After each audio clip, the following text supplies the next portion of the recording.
I think this is a theory that has some traction. If you go Google right now, Jim Halpert bad, Jim Halpert poot, Jim Halpert whatever. Jim I don't know the Halpert poot poot. part, so you probably don't want to search that.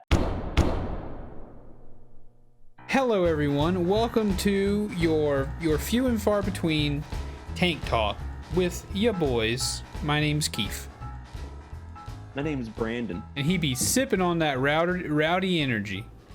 You know what, Keith? I love a good rowdy energy, and they don't pay me any money, so you can trust that. I love that commercial. Is you just killed it before it even got started. I love rowdy energy, and they don't pay me, but maybe one day.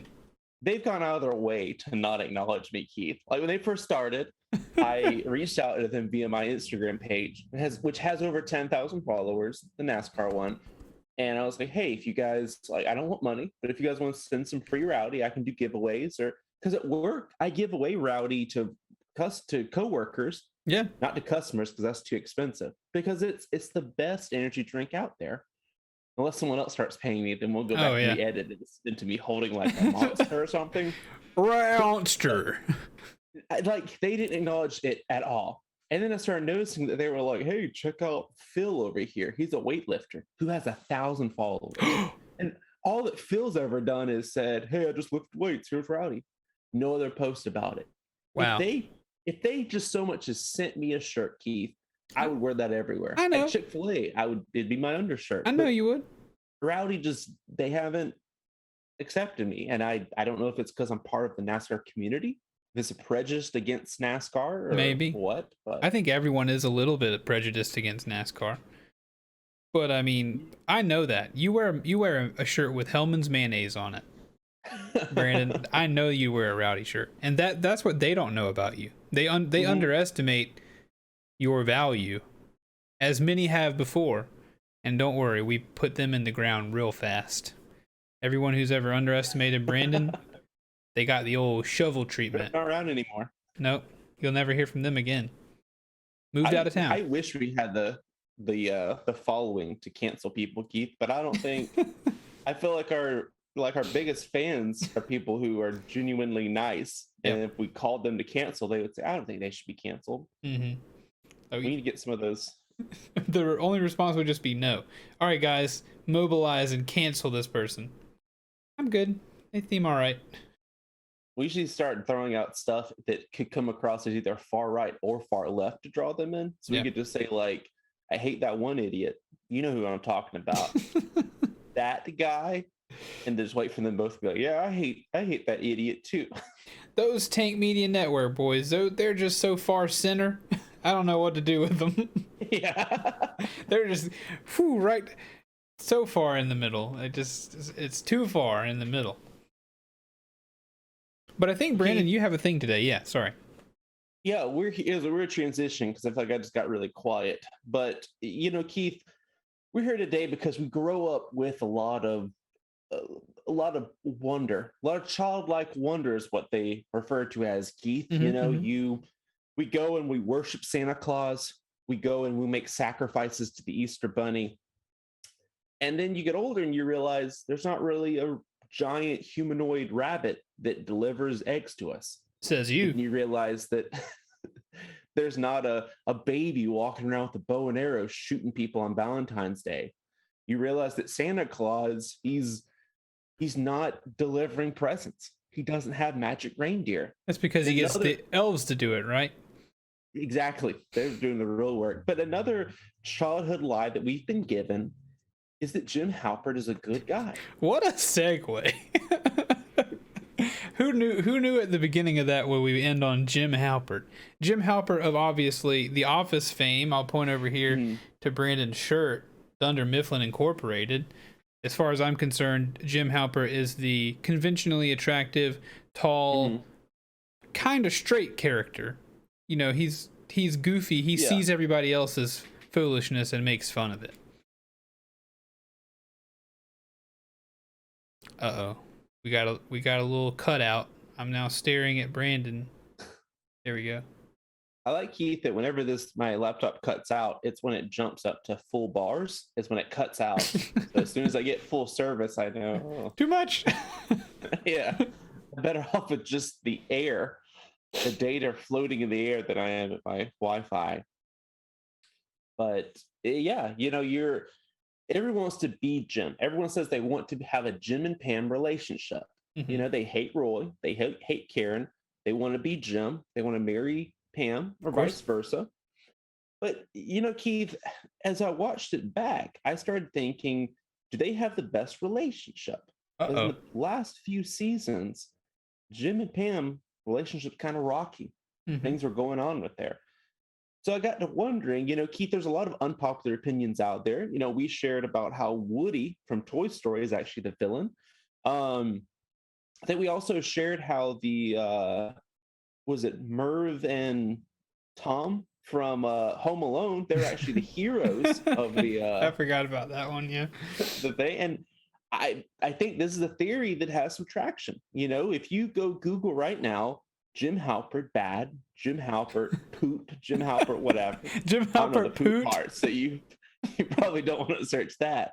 But you have dozens and dozens, if I dare say, hundreds of theories Wow. out there about Jim being a bad guy. And I started looking these up, and a few of them, I was like, I think that's a stretch. Because I think that what you're describing is just like white males his age. That's what it Sure. seems like you're actually attacking. But then other people genuinely were attacking Jim. And so I wrote down some of the things that he did on here because I'm going to try to convince you, Keith, because I think Jim Halpert's one of your heroes. I think he ranks up there as, when you look at the fictional landscape of what you've watched, when you think of, man, I want to be this guy because he has a cool gun, or I want to be this guy because he has a fast car. I think that when you look at Jim, When I look at Jim, the suspense. When I look at think Jim. I want to be charming. I want to be a guy that people find charming. Yes, of course. Sorry, you cut out. But I think the end of that was I want to be charming. Mhm. I want to have a cool gun, a fast car, and a quick wit, a good charm about me. Of course I do. Luckily, I've So, already found my Pam. But anyway, so Keith, I wanted to, and luckily this is not about Pam being bad, yeah. so I won't, I won't lose any points with Lizzie.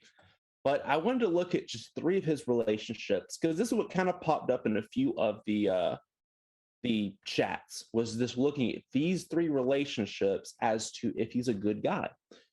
First, we look at Karen. A lot of us hated, dreaded Karen. Even in a TV show, a lot of us were annoyed by Karen. Mm-hmm. But Karen, she wasn't a bad guy. Exhibit A, if you look at, I believe it's the first season, maybe the second season, when they all visit Jim's apartment, Yep. they were Yep. going around. They go up to his bedroom, which some people thought it's kind of weird. He's trying to get Pam up there in his bedroom alone. But they're going through stuff. What do you see in there? A Call of Duty game. So Jim had Call of Duty. I assume that he's playing it. If not, why did he go and spend $50 to have it sitting in his room? Somebody is really sleuthing this. Let's fast forward to season 3 or so when he's up in New York or wherever with Karen, and Jim doesn't even know what Call of Duty is. He's very weird when he's playing the game, and who thinks that's cute? Karen. So Jim is not only lying to Karen, but lying to the whole film crew about him knowing Call of Duty. So this guy is lying about having played this game just to impress this rebound because he couldn't get the engaged receptionist to go on a date with him. Wait, that. Secondly, No, don't secondly. That doesn't make any sense as an argument. Of course he would do that. Of course. the Of film course. crew was there. Why is he not saying yep, I'm lying? Why is he looking at the film crew and saying, you guys aren't going to edit that Well, in, because are of you? course he wouldn't. If all goes to plan, Karen has a good time because she kills him in the video game. They have a cute Mhm. flirtation about it, and then they get married 10 years down the road whenever the documentary comes out. she'll be like, "Oh, you had Call of Duty," and be like, "Yeah, I pretended to be bad so you'd like, so you'd like me, and we'd be able to goof off about it." There is nothing wrong with that, people. Get off the internet. Go touch grass. She's gonna look and be like, "Oh, I noticed that you had Call of Duty while you were trying to get that girl in a relationship into your bedroom." Secondly, he got angry when Karen dropped everything and moved to Scranton. And then when Karen said, I should get a place that I live near you, because she was living in a hotel. Jim was mad that she wanted to buy a place and move out of a hotel. Keith, if you were dating a girl and you were like, "Hey, I'm thinking about," you're not even saying moving in. You're just saying, "I'm thinking about buying a house near you." And she said, "No, I want you to stay in a hotel," which, if you're saying a decent hotel, is $100 a night. So if we're saying Karen's spending easily $700 a week on her hotel, how much money do you think she's making as she's working at Dunder Mifflin? How much money, like her entire paycheck is going to living in a hotel, and Jim is pissed off that she wants to move out of the hotel? I'm not That's saying like some kind of serial killer. Yeah, so first of all, I don't think that's the issue. The issue for Jim is that he's still pining for Pam. That's what that falls After he under. lied about Call of Duty, and after he made her move like across the state or so, He didn't make her he's move still anywhere. unsure of how he feels about He her. didn't make her move anywhere. First of all, So Jim didn't say, "Come on, sweetheart." Why did he just say, "Hey, I'm still in love with that person engaged"? I don't think he knew that he was still in love. I think he was still pining. I think it was still down deep inside. B, he didn't. It's not like Jim killed the people at the Utica branch or whatever, and so that the Scranton or where were they at? Where was the new? I don't remember where the Karen branch was, but it's not like Jim orchestrated that move. He had no say over, as far as I know, which branch got absorbed into Scranton. That was a lucky break for him, but he didn't make anybody move from the other place. Now, is it a problem that Jim is in a relationship with this woman and still kind of unknowingly, kind of half knowingly pining after Pam? Yes, of course. But also, it's her call to stay in a hotel, and I can see it reasonable as telling someone that you don't know if you're going to be with long term. If the only reason you're moving to this podunk crap town is me, maybe you want to stay in the non-podunk crap town until we know this is going to last. So boom, another one, roasted. He broke up with Karen because she was strong and independent. Oh my gosh. He was upset. He's upset that she's trying to go get that job up there. And then when Karen says, "Hey, I'm going to go hang out with my friends," Jim's like, "Who's the final straw?" This is the final straw, because she has the audacity to dream big, to go hang out with her friends. Whereas Jim is completely fine to go get drunk and think about Pam. First of all, I get really red when so my one monitor is nice and I can see the color of my face, and this other monitor I'm looking at myself on is just pale, just filled with rage. Yeah, I look like a little cherry boy. I need to figure out how to way to fix my light.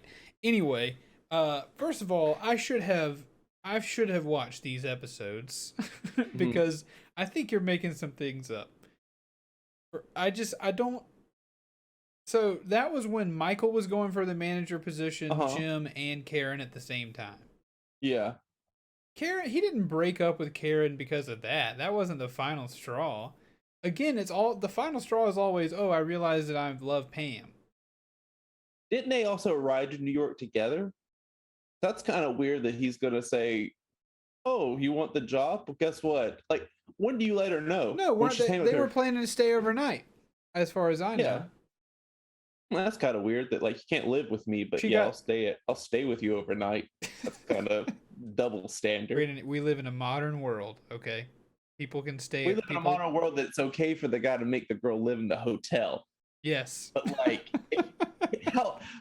so this also means that Jim is going to make Karen live in a hotel 24/7. But then when they go to New York, and Jim's going to have to live in he's going to have to pay for a hotel. He goes, "Oh, Bump that, Karen, sweetheart, how about we split a hotel? So now Karen has to still pay, so she can't move her stuff out of the hotel.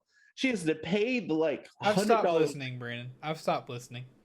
You're They have being to go to New crazy. York.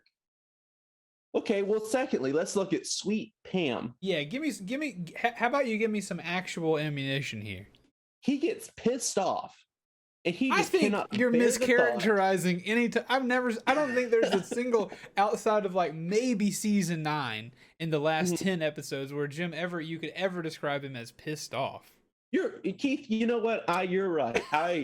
How dare I? I was just thinking of when they went on what was that little cruise ship? The booze and cruise? Roy, he proposes, and then Jim, who first off, he's with I forget her name, the girl with the purses. First off, he lied about not finding her attractive. Secondly, they're on the little boat, and then when Pam says "I do," he just automatically says, "No, I'm not going to end up with you." That seems kind of pissed off that you bring this girl into the boat and then you say, "I'll never love you." That's kind of manipulative. I don't know if I call that. Yeah, I'm sure Kinda he's weird. angry and frustrated, but What about like when she's planning the wedding and he files a complaint? He doesn't go to Michael and say this is annoying.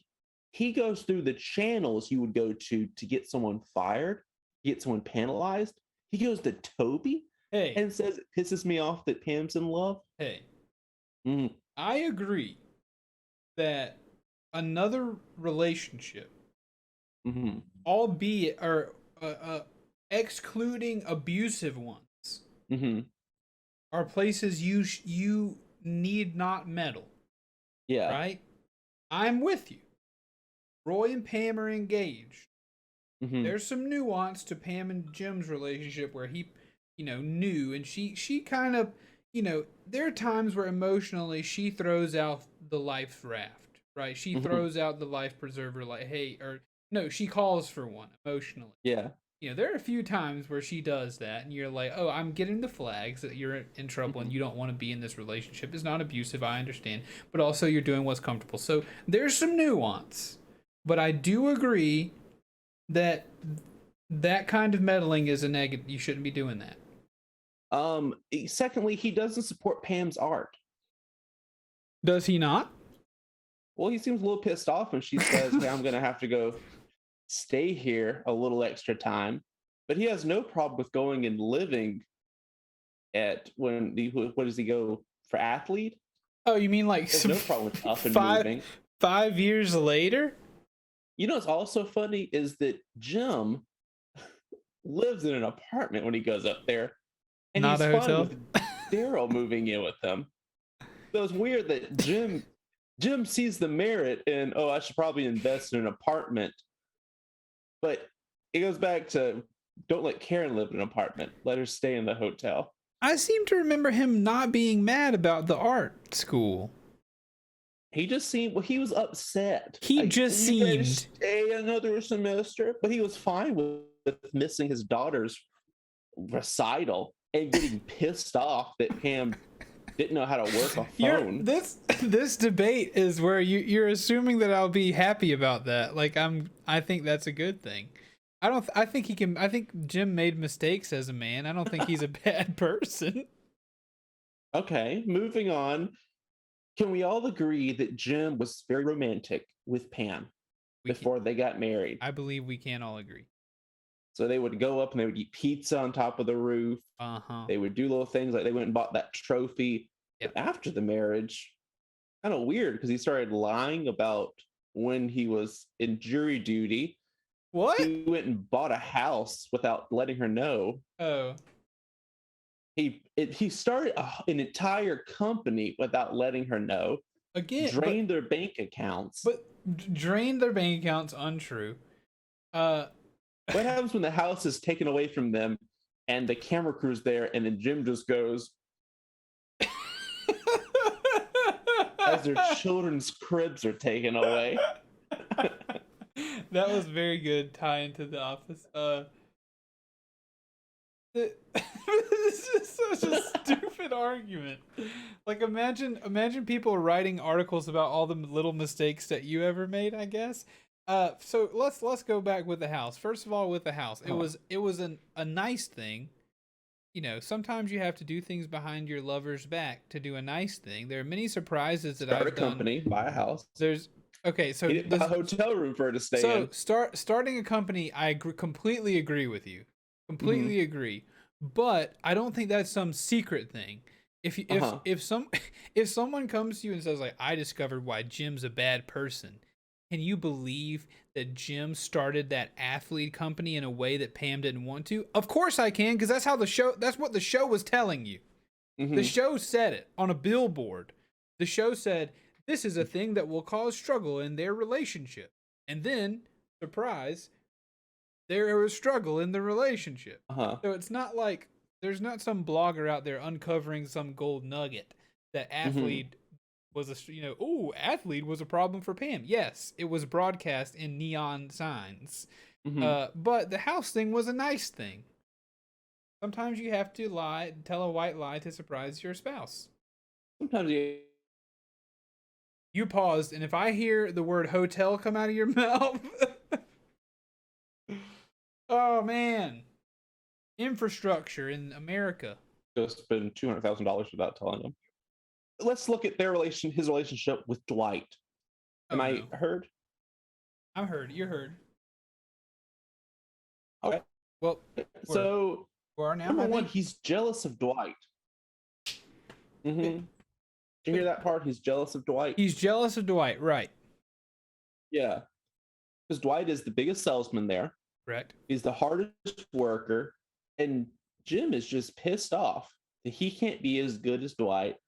So he constantly, while Dwight's out there single-handedly keeping Dunder Mifflin afloat, Jim's in the back gift wrapping his desk or moving his.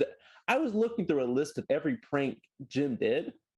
There was at least a dozen of them that involved him moving Dwight's desk to somewhere. We just recently moved at our house. Do you know how long it takes to move a desk like that? A while. That's not a one-person job. So Jim's probably paying someone to help him the money that he could be helping Karen out, but not. So he's jealous of Dwight. He's always getting in Dwight's way. Dwight offers nothing but respect, but Jim just dumps over him over and over and over again. Dwight shows that at the end of the day, he would save Jim's life, even though Jim was making out with a married woman. Dwight still forgave him. Even though Jim's numbers were continuously down because of him goofing off, Dwight still took pity on him and tried to help him out. Tried to have an alliance. And the whole time, Jim is just spitting in the face of Dwight. How much time did Jim spend wasting company time by going? Think about it. He also lost his mind whenever Dwight would prank him. Are you talking about the snowball episode? Yeah, that one. He got mad whenever Dwight did the fake contest to give like Jim a raise. Jim got really pissed off with that. Like, oh, how dare you embarrass me in front of the office? When he's almost killed Dwight multiple times with his pranks. What if he tried to eat that Jell-O with the stapler in it? He would have died. No, again, in a real world, if someone spent that much time pranking someone else, they should be fired. Yes. Right. Yeah. It turns out, too, that, like, Dwight, he rigged a game. Let's look at some of Jim's pranks. Like, when he got access to the hotel room. We are now waiting again.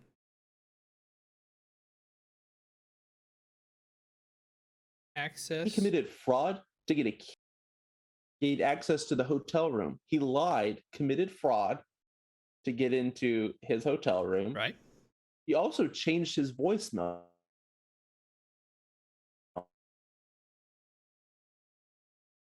It's not in a working. Deleted scene, not featured in the audio. I'm sorry, Brandon. You keep cutting out on me, man. I'm sorry. Am I here now? I think so, yeah. Am I here now? Yeah. He also changes Dwight's voicemail in a now deleted scene from The Office.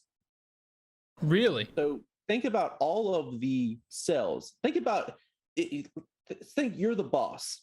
So Yep. you're with David Wallace. Mm-hmm, You're mm-hmm. used to Jim kissing up to you. Dwight's never kissed up to you, but you're Right. used to Jim. You're probably talking to him and saying like, "Hey, how's Karen doing in that hotel you're making her live in?" And you're probably like, "Oh yeah, like she's being annoying, trying to love me and all." Yep. And while the company's hemorrhaging money, he changed the voicemail because David Wallace was like, "Oh, how are things doing at Dunder Mifflin? How are they doing at Scranton?" And Jim's like, Karen's annoying me, trying to love me and all. Mm-hmm. And he's like, Pam's probably drawing some stupid art. And then Dwight, yeah, changed his voicemail. The only person keeping Dunder Mifflin alive and keeping everyone with it without Dwight, all those people starve to death. Guarantee it. Guaranteed. It's tracking. It's tracking with me so far. Absolutely. So Keith, with this, looking at these three relationships, we even look about how we almost sent Michael to prison. What? Do you feel like I've shaken your faith in Jim? When did he almost send Michael to prison? It's not important. I'm just saying, like in theory, like okay. Brandon, no. I don't believe that if you noticed a few good cuts in here, you'll know that my dog is really ruining my faith in how much I love her today and her volume. Trying to ruin whenever I'm not giving her my undivided attention. Anyhow, no, I don't believe my faith in Jim Halpert has been shaken. He's always been a fictional character to me. I feel like you've portrayed me a little bit as a Jim Halpert worshiper, an acolyte, a disciple of Jim Halpert, which I'm not. I do like him as a character, and I think everybody likes Jim as a character. I believe that you have besmirched his character somewhat. I believe you have, embellished a few things and downplayed a few things. But I really would just hate it if I was a funny guy and I tried my best to do right by the people that I loved, like it seems that Jim does, even though we've had a few mix-ups with Roy and with Karen and everything. I would hope that people would appreciate that and then not demonize me for a few mistakes that I made. Of course, athlete is a big blemish on his career with Pam, but they got through it. And I'd like to believe that now they are living in Philadelphia, athleting all over the place. CC and the other Thomas, William, whatever his name is, their other child. I think they're probably very well adjusted, good kids, and I just think Jim and Pam, I think, are doing fine. So no, you've not changed my mind. I like Jim, and I don't think he's evil. The takeaways are is that if you love someone, then move away to another state and force another person to live in a hotel. Be homeless. That's right, man. That's right. No, closing it, I do think it's when it comes to these theories, I do think it's funny how people online do pick up theories and to like say the most ridiculous thing I can. And I think that saying that Jim is a bad guy is ridiculous. Yeah. And I think it's funny that when you make a statement like that, you not only can find other people making the statement, but like that one sleuth that went back and found the Call of Duty game when he was like took people to his apartment. To me, it's funny that you have people that you can genuinely like, no matter how ridiculous the theory is, you can boost like you can find proof to it, and I think that's why nowadays you have so many like conspiracy theories that are prevalent, is because I can sit there and say, one of our presidents was a lizard, and you can find someone who's like, well, one time I saw him like shoot his tongue out and get a fly or something. Like you can find some evidence somewhere of it. So I had a lot of fun researching for this and just finding people that genuinely do believe that he is evil. Yeah. It's crazy. It is crazy, and you're right. That's the age of the internet has allowed all theories to have some credence, but also a lot of I assume people are just having fun a lot of times. Like, oh, this is outlandish thing that I can try to prove. That's what we do. That's what we did with Woody, at least. While Brandon is frozen, Mia will continue to make noise for us and sing us the song of her people. But look at that great photo of Brandon, by the way. Completely frozen, but now look how beautiful smile. But you're back now. You use that for my profile picture. Yeah. Just screenshot it. There you go. Well, Keith, I think we did a lot of good today in helping the people see what happens when you're a maniac. Yeah, that's what we did. I'm glad that we get on, and if nothing else, we get to hang out together and talk about something silly, and then our kids can look at it one day. If we are blessed with them. I'm sure I'm not going to let Mia watch it because she ruined half of it. But big thanks to anybody who watched this video all the way through. Certainly any of the people that we know in real life, but if we don't know in life, thank you as well. Go back and watch some of our other stuff, and hopefully one day we'll get back to making more regular things for you. But in the meantime, I guess this has been a Tank Talk, and please remember that I love you very much, and I think Brandon does too. I do too. You don't gotta live in a hotel.